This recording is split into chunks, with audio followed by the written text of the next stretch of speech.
held in Ibadan over the weekend. But the PDP held that convention on November 15 and 16, 2025, amid conflicting court orders and deep internal factional disputes. While an Oyo State High Court cleared the party to proceed and ordered INEC to monitor the event, a federal high court in Abuja had previously restrained the party, citing non-compliance with its own constitution and the Electoral Act. The convention was further overshadowed by the suspension of key figures, including Wike and other officials aligned with his faction, who openly rejected the legitimacy of the gathering. Tensions were visible as some delegates expressed dissatisfaction with absent party governors, and reports emerged of heightened security and petitions alleging interference by aggrieved factions. Of course, at this time, you know that Wike and 10 other members were expelled from the party.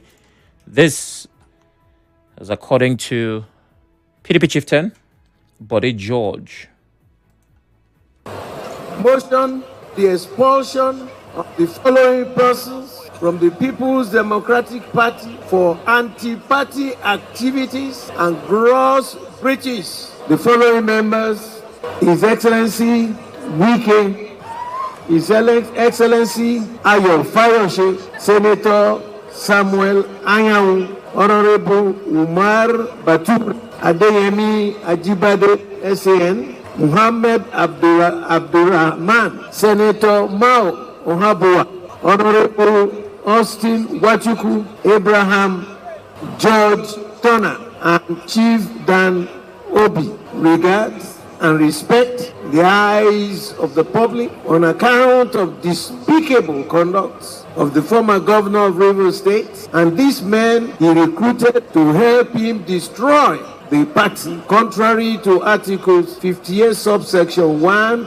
subsection B, and subsection I of our Constitution. I, Chief Olabode George, hereby move that this convention should expel this person so mentioned above from the People's Democratic Party.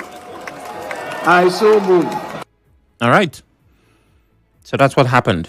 That was a highlight of what happened. Many other things happened, but yeah, that's what is responsible for this conversation. My guest is no stranger to the political scene. He and I have discussed topics like this countless times, and I'm certain this is not the last. It's Mr. Olalekan, a journalist and public affairs analyst, joining us via the phone. Good day, Mr. Ige. Thank you for joining us. Yeah, good day, Chinedu. How are you doing today? I'm well. How you doing? I'm okay, fine. All right. So the expulsion of Wike, I had this conversation in the previous hour. Was one of my headlines, and some of the reactions was that this is long overdue. So ask, do you think this is the right time for this? It should have happened earlier, or maybe it needs to happen later, or shouldn't even happen at all? Well, let me quickly say that, in politics, actions and reactions usually lead, to something. For those who are saying it is long overdue, maybe they do not even understand what the party politics is all about. They understand what party politics is all about. You know that some decisions are not always easy, to take, especially when it involves some key members of that political party. Has it been coming? Is it too late? Is it too early? Should it have happened at all? All these are part of what you regard as part of internal politics of the PDP. And it's been coming. All of what has led to where PDP is today have been coming. And it started happening just before the 2023 presidential election. And subsequently, PDP has not been able to hold itself together. So all of what has led to what happened in Ibadan at the weekend have been coming. So it's not new, if you ask me. Okay. Now, the question of legitimacy, the conflicting court judgments from two high courts, the power of a state high court giving a conflicting judgment to a federal high court. And I had questions sometime last week about which court is higher, which court gets to oppose the other in the hierarchy. What's your take on that? Unfortunately, if democracy will come to an end in Nigeria, I'm sure the judiciary will hold a huge part of the collapse of democracy in Nigeria. I wonder why it is always easy for political parties to get judgment from the court. I'm sure you know that there are several civil and criminal cases before the court in Nigeria. Some have been running for 10 years, some have been running for 5 years, some have been running for 3 years, some have been running in eternity. Why is it always easy for political parties to get judgment from the court? Let's even begin to debate that before we start thinking of how we have conflicting court judgments.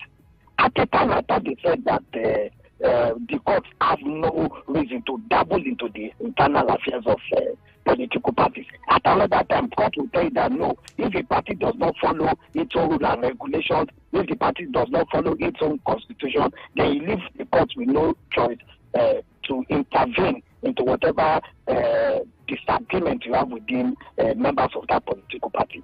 So you begin to wonder how one court will give judgment, another will give another judgment. Why is it so easy for politicians and political parties to get judgment from the court almost effortlessly?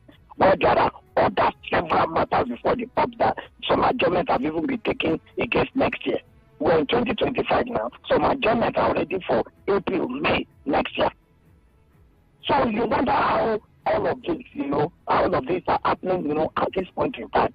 As to the question of whether the Federal High Court is superior to the State High Court, the Federal High Court is not superior to the State High Court. They are courts of the same ordinate jurisdiction. They are the same court. It's just that one is at federal level, one is at the state level. Otherwise, the Federal High Court is not superior, to the State High Court. So if Federal High Court, in Abuja is giving a judgment, and the one in Ibadan, the Oyo State High Court, is also giving a judgment, they are courts of ordinate jurisdiction, and the only court that can settle this controversy that we have now will be the appeal court. So I'm sure both sides may choose to go on appeal, or the Independent National Electoral Commission may not choose which judgment to obey, because I'm sure all of the judgments be before the Independent National Electoral Commission, who I'm sure will also subject the different court judgments to their own internal scrutiny. Maybe their legal department will go through it, and I'm sure I'm not going to make up each line from the very court judgment, from Abuja and from Oyo State. Isn't it unsettling that you can even get a ruling from another court on a case that already exists in another court? Well, I'm sure you know that lawyers will always tell you that no two cases are the same. We need to first of all get what were the reliefs being sought in Abuja, and which reliefs, were also being sought in Oyo State. No two cases are the same. And unfortunately, one is at the Federal High Court. So you will say that the Oyo State High Court should be privy to what is being debated at the Federal High Court in Abuja. It should now, Mr. Ige, if it concerns the case before it should be privy to the case.